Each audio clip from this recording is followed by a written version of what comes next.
కనీసం నోటీసు కూడా ఇవ్వకుండా తొలగించడం జరిగింది.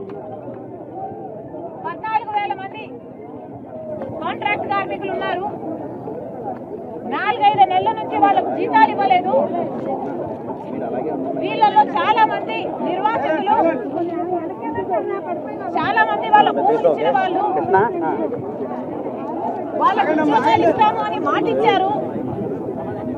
ఈరోజు కనీసం కాంట్రాక్ట్ ఉద్యోగాలు చేసుకుంటున్న వీళ్లకు భరోసా కూడా తొలగిస్తూ కనీసం నోటీస్ కూడా ఇవ్వకుండా 4,000 మందిని జరిగింది.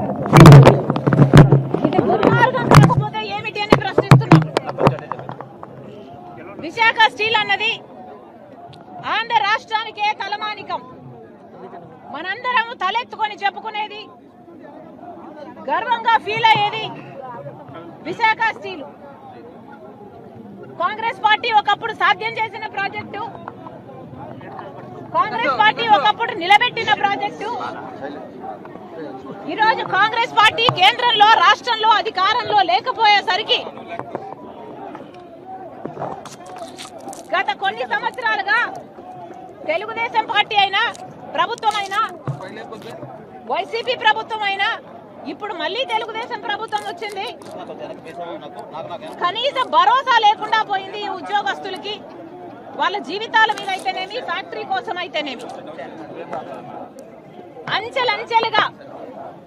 అంచెలంచెలుగా విశాఖ స్టీల్ నీరు గారుస్తూ వస్తున్నారు.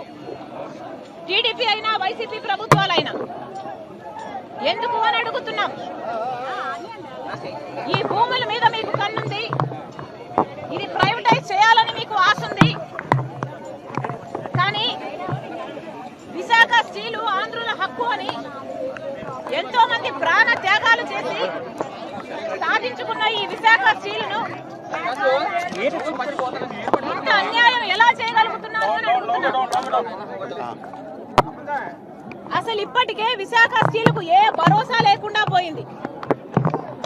సెయిల్లో విలీనం చేయమని డిమాండ్ చేస్తూనే ఉన్నారు. క్యాప్టివ్ మైన్ కావాలి అన్న డిమాండ్ ఎప్పటి నుంచో ఉంది. రాజశేఖర రెడ్డి గారు అయితే ట్రైపార్టీ అగ్రిమెంట్ చేపించి క్యాప్టివ్ మైన్ కోసం ఒక ఏర్పాటు కూడా చేశారు. కానీ ఆయన వెళ్లిపోయిన తర్వాత అది అటకెక్కింది. కనీసం రా మెటీరియల్ కూడా ఈరోజు డబ్బు లేని పరిస్థితి. పోర్టు దగ్గర నుంచి రవాణాకు కూడా ఛార్జీలు పెంచేసిన పరిస్థితి. అన్ని రకాలుగా దీన్ని ఒక సిక్ ఇండస్ట్రీగా చేసే ప్రయత్నం చేస్తున్నారు పాలకులే. ఒకసారి కాలు, ఒకసారి చెయ్యి తీసేస్తున్నారు. ఇది అవిటి ప్రాజెక్టు, ఇది కుంటి ప్రాజెక్టు. ఇది సొంతంగా సర్వైవ్ కావడం అసాధ్యము అన్న లెవెల్ కు తీసుకొచ్చి దీన్ని ప్రైవేటైజ్ చేసే కుట్ర చేస్తున్నారు పాలకులే. ఏది మాట్లాడినా కేంద్రం చేస్తుంది అంటున్నారే. మరి ముఖ్యమంత్రులుగా ఉన్న వాళ్ళు దీనికి ఎందుకు భరోసా ఇవ్వలేదు? చంద్రబాబు గారైనా, జగన్మోహన్ రెడ్డి గారైనా, ఇప్పుడు మళ్ళీ చంద్రబాబు గారైనా ఎందుకు భరోసా కలిగించలేకపోతున్నారు? భరోసా మీరు కలిగించకపోగా ఇది సెంటిమెంట్ తో కూడిన విషయం అని పెద్ద పెద్ద మాటలు చెప్తున్నారు. కానీ దీన్ని ఆదుకునే ప్రయత్నం అయితే చిత్తశుద్ధితో ఎవరూ చేయటం లేదు. రాజశేఖర రెడ్డి గారు ఉన్నప్పుడు ఇది 7 మిలియన్, ఆయన అధికారంలో ఉన్నప్పుడు ఇది 3 మిలియన్ యూనిట్లు, 3 మిలియన్ టన్లు ప్రొడ్యూస్ చేసే ప్లాంట్ అయితే దాన్ని 7 మిలియన్ టన్స్ కు తీసుకువెళ్లారు. ఆ రోజు రాజశేఖర రెడ్డి గారి బ్లూ ప్రింట్ ప్రకారం ఇది 20 మిలియన్ టన్నుల ప్లాంట్ గా తయారు చేయాలి అన్నది ఆయన కోరికైతే ఈ రోజు 7 మిలియన్ టన్స్ కాదు కదా, 1 మిలియన్ టన్ కు వచ్చింది దీని ప్రొడక్షన్. దీనికి కారణం ఎవరు అని అడుగుతున్నాం. పాలకులు కాదా అని అడుగుతున్నాం. జగన్మోహన్ రెడ్డి గారు అసలు విశాఖ స్టీల్ కష్టాలలో ఉందా అని అడిగారట ఎలక్షన్లప్పుడు. ఈ కార్మికులు వెళ్లి ఎందుకు ఆదుకోలేదు 5 సంవత్సరాలు అని అడిగితే, ఇక చంద్రబాబు గారు ఇప్పుడు ముఖ్యమంత్రిగా ఉన్నారు. మాటలు చెప్పడం తప్ప ఒక్కటి కూడా ఒక్క రకంగా అయినా వీళ్ళకు భరోసా ఇవ్వకపోగా ఈ రోజు 4,000 మందిని ఉద్యోగాల నుంచి తొలగించారు అంటే మీకు ఎంత చులకన భావం ఉందో, విశాఖ స్టీల్ పట్ల ఎంత చిన్న చూపు ఉందో వేరే చెప్పనవసరం లేదు. అందుకే కాంగ్రెస్ పార్టీ డిమాండ్ చేస్తుంది, వెంటనే ముఖ్యమంత్రి గారే రావాలి, వెంటనే ముఖ్యమంత్రి గారే రావాలి. ఈ ఉద్యోగస్తులకు భరోసా ఇవ్వాలి. ఈ ఉద్యోగస్తులు 14,000 మందికి కాంట్రాక్ట్ ఉద్యోగస్తులందరికీ పర్మనెంట్ చేస్తున్నాము అని చంద్రబాబు గారు వచ్చి చెప్పాలి. ఈ ప్లాంట్ కు క్యాప్టివ్ మైన్ కూడా ఏర్పాటు చేస్తాము అని చంద్రబాబు గారు చెప్పాలి. సెయిల్లో కూడా దీన్ని కలిపే ప్రయత్నం చేస్తాము, లేకపోతే బెయిల్అవుట్ ప్యాకేజ్ అనౌన్స్ చేస్తామని చంద్రబాబు గారే వెంటనే వచ్చి స్పందించాలని కాంగ్రెస్ పార్టీ డిమాండ్ చేస్తుంది.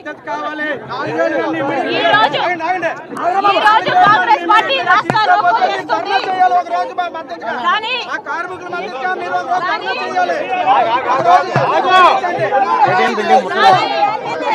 ప్రభుత్వం స్పందించకపోతే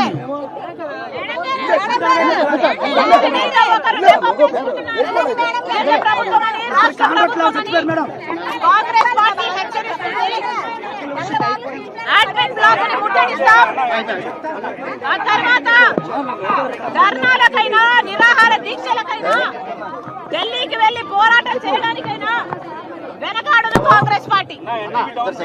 మళ్ళీ విశాఖ స్టీల్ కాంట్రాక్ట్ ఉద్యోగస్తులకు 4,000 మందికే కాదు, 14,000 కాంట్రాక్ట్ ఉద్యోగస్తులకే కాదు, మొత్తం అందరి ఉద్యోగస్తులకి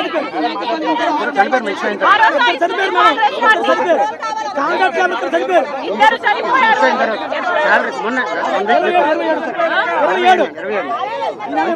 తర్వాత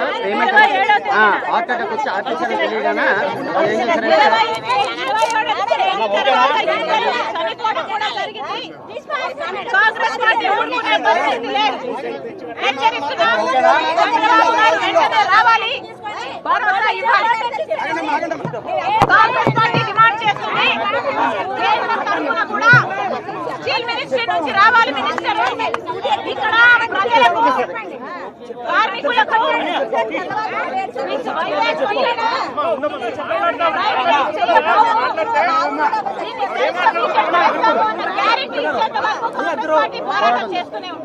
ప్రభుత్వము, రాష్ట్ర ప్రభుత్వమైనా కేంద్ర ప్రభుత్వమైనా అసలు భరోసా కలిగించకపోగా 1329 రోజులుగా రిలే నిరాహార దీక్షలు చేస్తున్నారు.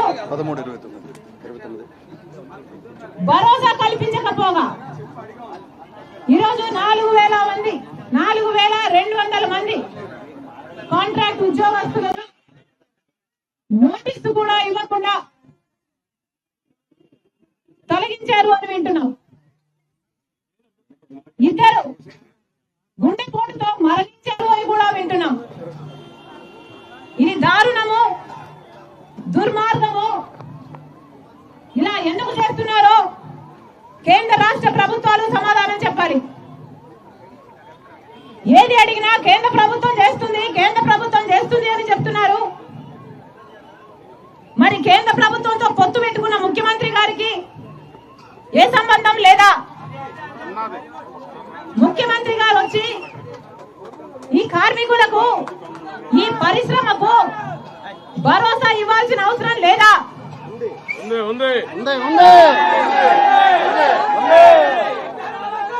రాజశేఖర రెడ్డి గారు ముఖ్యమంత్రిగా ఉన్న రోజుల్లో మన ఆంధ్ర రాష్ట్రానికే, ఉమ్మడి ఆంధ్ర రాష్ట్రానికే విశాఖ ఉక్కు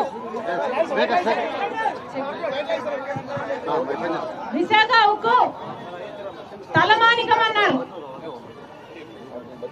మనందరం గర్వంగా చెప్పుకోతగ్గది అన్నారు విశాఖ స్టీల్ గురించి రాజశేఖర రెడ్డి గారు.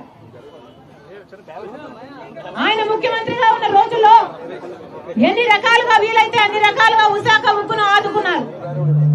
ఆ రోజుల్లో 3 మిలియన్ టన్నులు ప్రొడ్యూస్ చేసే ప్లాంట్ అయితే 7 మిలియన్ టన్స్ వరకు ఇది ఉత్పత్తి చేసేటట్టు రాజశేఖర రెడ్డి గారు ప్రోత్సహించారు. అంతేకాదు 20 మిలియన్ టన్నుల యూనిట్ గా దీన్ని తయారు చేయాలి అన్న బ్లూ ప్రింట్ కూడా రాజశేఖర రెడ్డి గారు తయారు చేశారు. ఒక క్యాప్టివ్ మైన్ సొంతంగా విశాఖ స్టీల్ ఉండాలి అని రాజశేఖర రెడ్డి గారు ఆ రోజుల్లో అనంతపురం జిల్లాలో ఒక క్యాప్టివ్ మైన్ ఏర్పాటు చేస్తూ ట్రైపార్టీ అగ్రిమెంట్ కూడా చేశారు. కానీ దురదృష్టంగా ఆయన వెళ్లిపోయారు. ఆ తర్వాత వచ్చిన ప్రభుత్వాలలో ముఖ్యమంత్రుల్లో ఒక్కరంటే ఒక్కరైనా మళ్ళీ విశాఖ స్టీల్ గురించి ఆలోచన చేశారా? చంద్రబాబు గారు చేయలేదు, జగన్మోహన్ రెడ్డి గారు చేయలేదు.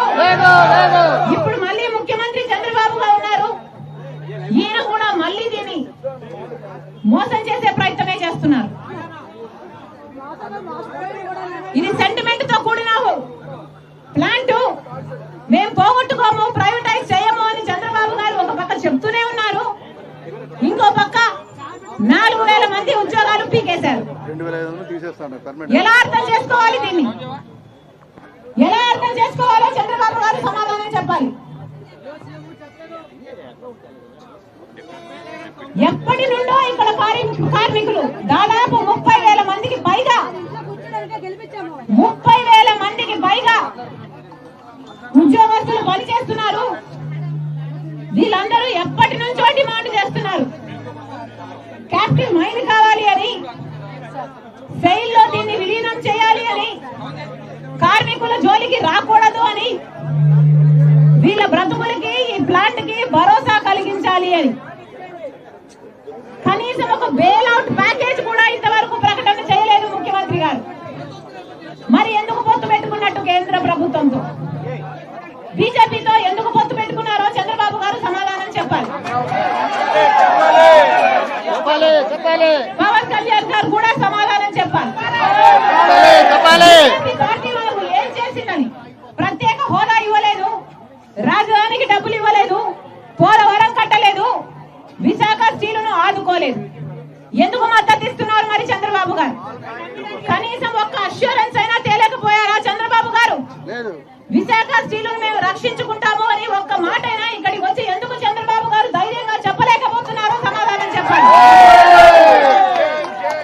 కాంగ్రెస్ పార్టీ డిమాండ్ చేస్తుంది, చంద్రబాబు గారు వెంటనే రావాలి, చంద్రబాబు గారు ఇక్కడికి రావాలి,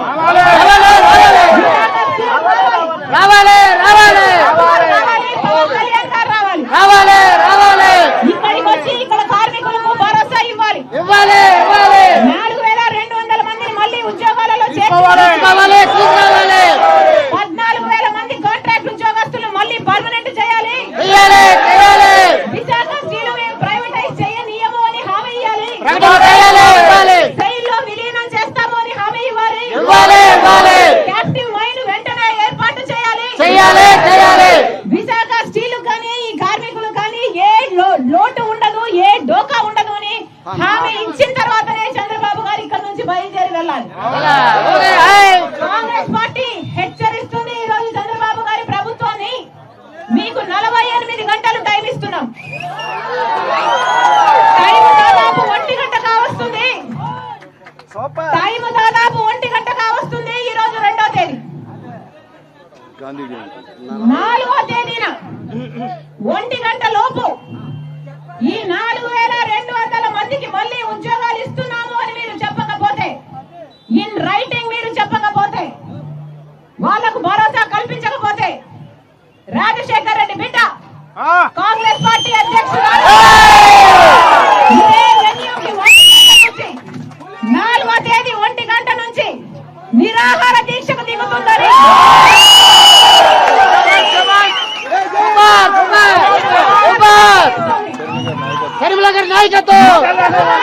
నాయకత్వం 4,200 మందిని మళ్ళీ ఉద్యోగాలలోకి తీసుకుంటున్నాము అని హామీ ఇవ్వాలి చంద్రబాబు గారు. వాళ్ళకు ఈ రైటింగ్ వాళ్ళ చేతుల్లో పేపర్ ముక్క పెట్టాలి చంద్రబాబు గారు. పెట్టని నేపథ్యంలో 4వ తేదీ 1 గంట నుంచి షర్మిలారెడ్డి ఇక్కడ నిరాహార దీక్ష చేస్తారు.